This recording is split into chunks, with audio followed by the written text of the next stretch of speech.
dari KPP, kemudian Bapak Tutus yang lain beserta Bapak Manajer Amin ya. Jadi satu kehormatan bagi saya sendiri bisa bertatap muka dengan bapak-bapak dan ibu-ibu semua di sini ya. Kami pun sedemikian juga Pak. Ya, jadi ada beberapa hal yang tadi pagi diinformasikan oleh Bapak Ketua, kebetulan Ketua terkait dengan koperasi Pak ya. Jadi kebetulan Ketua koperasi kita itu Bapak Syahri. Dalam hal ini masih dalam keadaan kurang sehat Pak. Jadi beliau meminta memberikan amanah kepada kami untuk bisa membantu menyampaikan perihal koperasi yang mungkin beberapa hari ini atau tadi pagi dipertanyakan kepada Bapak KTU. Betul itu ya. Jadi yang pertama yang mau saya sampaikan, ini masih dalam suasana bulan Syawal Pak ya, Bu ya. Jadi mohon maaf lahir batin, kami mewakili manajemen khususnya dan diri saya sendiri. Mohon maaf lahir batin, mudah-mudahan kita semua senantiasa dalam keadaan sehat walafiat supaya bisa bekerja dengan baik. Amin. Amin itu ya.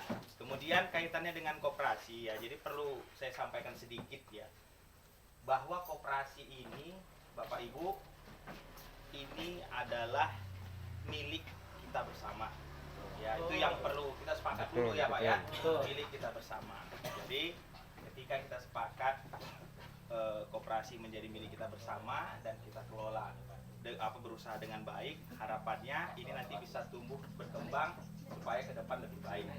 Jadi supaya kita semua paham, mengerti bahwa keputusan tertinggi apapun itu di dalam setiap kebijakan yang dikeluarkan oleh koperasi berada pada rapat anggota tahunan rapat anggota tahunan koperasi. Nah, jadi rapat anggota tahunan itu diwakilkan oleh perwakilan karyawan, baik itu dari karyawan di lapangan sampai seluruh pimpinan yang ada di kantor tertinggi. Karena kita semua di sini bagian dari karyawan. Jadi beberapa bulan yang lalu, kalau saya nggak salah berapa bulan lalu? Dua bulan atau 3 bulan yang lalu dilakukanlah rapat anggota tahunan sebagai bentuk pertanggungjawaban ataupun laporan hasil kinerja koperasi tahun 2019 yang lalu. Tahun 2019 sampai tahun 2020. Jadi 2 tahun langsung Pak yang saya ketahui. Karena saya juga baru bergabung kurang lebih belum sampai 1 tahun di tahun 2020. Jadi yang dibahas adalah kinerja koperasi secara keseluruhan. Nah, dari situ muncul ide-ide, muncul gagasan-gagasan, sehingga diambil satu keputusan dan kesimpulan bahwa khususnya yang dipertanyakan masalah pemberian parsel Bapak Ibu ya. Iya. Betul Pak ya? Betul. Yeah. Jadi salah satunya Pak. Ya, salah satunya itu. Jadi saya menyoroti itu dulu Pak, mengingat yang tadi Pak Ketua sampaikan perihal parsel, makanya saya coba bantu kita semua untuk bisa memberikan pandangan. Ya. Jadi parsel ini bukan dinilai, dievaluasi dari tahun-tahun sebelumnya dengan performa penjualan koperasi yang bisa dikatakan pas-pasan, ya, karena kontribusi terhadap orang-orang yang diberikan parsel ini tidak merata. Kenapa saya katakan demikian? Karena berdasarkan data, ya, antara orang yang belanja 100.000 dengan orang yang belanja 2 juta, itu yang didapatkan bentuknya atau barangnya sama. Bentuknya atau barangnya sama, diberikan dalam bentuk parsel pada saat pada saat menjelang hari raya atau lebaran, nominalnya sama. Jadi yang belanja 2 juta, yang belanja 100.000 itu bentuknya sama. Nah, dari sini seluruh anggota yang ikut dalam rapat waktu itu, perwakilan karyawan juga ada, serikat juga ada di sana, baik dari pengurus koperasi, baik dari manajemen kebun, seluruh kebun, dari 20 kebun, dari mulai Bintangmur sampai ke Meranti sampai ke Cendana semua. Ada 20 kebun, perwakilan manajemennya, baik manajer dan juga KTU, begitu juga perwakilan karyawannya pada saat itu. Ya, jadi di situ dirembukkanlah. Jadi ini bukan keputusan 1-2 orang atau 7, enggak. Tapi berdasarkan pertimbangan-pertimbangan tadi supaya ada asas keadilan di sana. Ya, berdasarkan siapa yang paling besar atau siapa yang paling banyak berkontribusi dalam belanja, dalam pemberian keuntungan bagi koperasi, maka dia akan berhak menerima sisa hasil usaha dalam bentuk uang. Jadi parsel ini nanti yang tadinya langsung dalam bentuk parsel, insya Allah ini akan diakomodir atau akan dibagikan dalam bentuk uang nantinya berdasarkan kontribusi ataupun berdasarkan peran aktif Bapak Ibu sekalian. Semakin banyak belanjanya, nilai SHU-nya nanti akan semakin besar. Semakin sedikit belanjanya, ya. Kapan keluar? Tunggu dulu Pak, saya kan masih ngomong. Ya. Tunggu dulu. Nah, kita satu-satu ngomong, jadi biar enak kan gitu. Iya. Jadi ini masih bicara filosofi dulu kita. Ceritanya kenapa ini terjadi seperti itu, kan gitu ya. Nanti kita pecahkan sama-sama. Iya, karena kalau ditanya kapan keluarnya, kalau bisa saya pun nanya gitu juga, karena saya bagian dari anggota kan gitu Pak. Sama kita bertanya-tanya sama bertanya-tanya supaya ini bisa dibagikan bersama. Nah, betul. Jadi dari situ, dari langkah itu tadi udah jelas Pak ya. Jadi nanti parsel ini akan digantikan atau akan bentuk yang akan kita terima itu bukan dalam bentuk barang, tapi bentuknya adalah uang berdasarkan yang paling besar partisipasinya, ya kan? Jadi yang paling banyak tadi belanja, yang paling besar belanjanya di koperasi, nanti SHU-nya pasti akan berbeda dengan yang tadi belanjanya sedikit. Itu dulu Pak yang pemahaman yang perlu Bapak ketahui bersama Pak ya.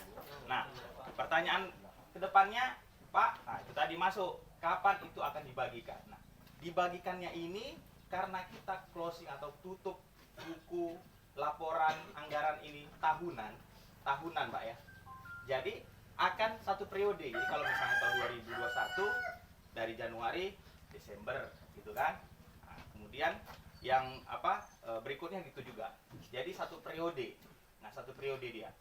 Kalau rapat hasil raca atau hasil keuntungan semua itu semua tertuang dalam itu ada namanya pertanggungjawaban pengurus koperasi yang sudah berjalan selama ini.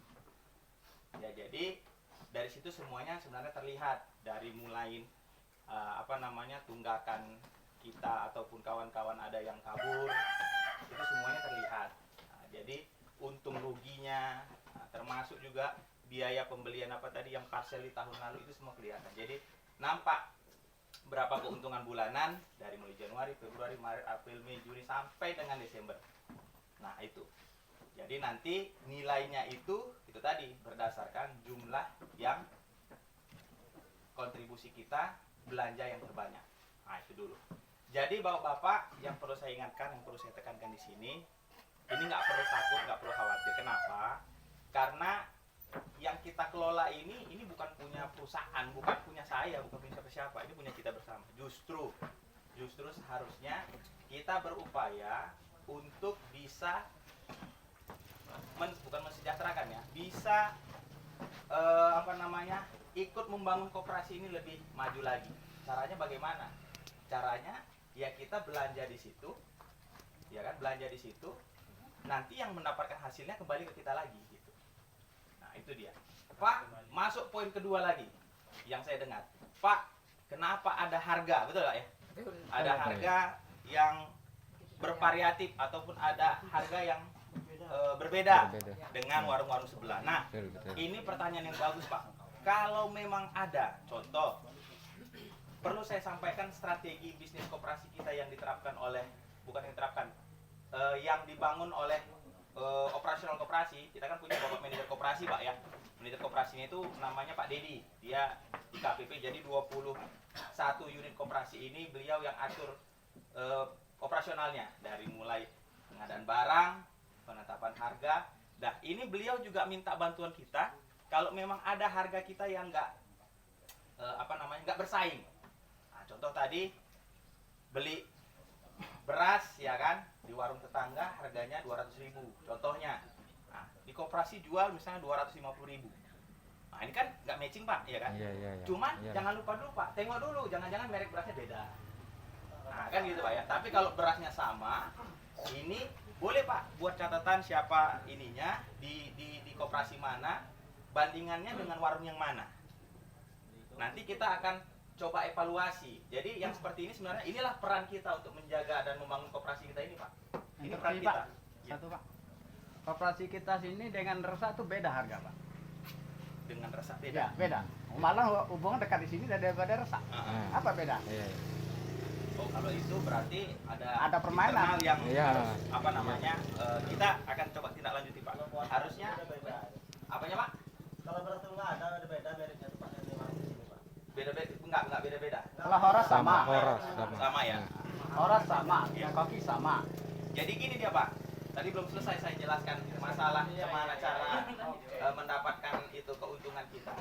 Biasanya yang saya tahu nih Pak ya dari Bapak manajer koperasi dalam hal 9 bahan pokok dari mulai beras, gula, garam, minyak goreng gitu ya Pak ya. Yang 9 bahan pokok ini koperasi kita hanya ambil margin tipis.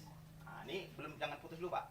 Hanya ambil tipis tujuannya karena 9 bahan pokok ini wajib kita penuhi kan itu Pak ya. Kalau beras kan nggak mungkin kita nggak beli beras kan gitu. Nah ini biasanya mereka ambil apa namanya itu keuntungan sedikit. Nah tapi kalau tadi ada yang Bapak sampaikan jauh Pak, nah coba bantu nanti Pak kita laporkan secara resmi. Jadi bandingannya dengan warung yang mana gitu Pak. Jadi ke depan kita akan evaluasi lagi. Tapi di luar 9 bahan pokok ini kadang-kadang ya kita kan harus memberi keuntungan juga sama koperasi kita ya. Untuk masalah harga kan itu kan ada perbedaan. Terus Bapak bilang kami bisa melapor. Maaf, ini mau dilaporkan sama siapa di sini? Siapa yang bertanggung jawab di sini? Pengurus koperasi. Iya. Oh, Pengurusnya. maksudnya harganya itu. Iya, Kita masalah punya harga. pengawas koperasi, Pak. Pengawas koperasi kita untuk wilayah 1 itu Bapak Marwan Tarigan. Kenal nggak HR yang di wilayah? Pak Tarigan. Jadi beliau itu sebenarnya mengawasi kayak tadi Bapak bilang, "Oh, Pak, diresak beda, Pak." Kan gitu. Nah, itu perannya beliau karena beliau pengawas. Kalau ada hal-hal dalam tanda kutip negatif, beliau bisa laporkan dan bisa beri tindakan kepada orang-orang yang tidak bertanggung jawab, yang nakal. Iya. Nah, jadi kita sebagai anggota harapannya tidak ada yang dirugikan, justru kita mau mensejahterakan koperasi ini supaya kita ke depan tadi nilai SKU kita tuh bisa lebih baik. Karena yang bertanggung jawab itu kan ada Pak. Kita laporkan tapi nggak nyampe sana. Betul itu Pak. Kali Nggak. hilang terus gitu.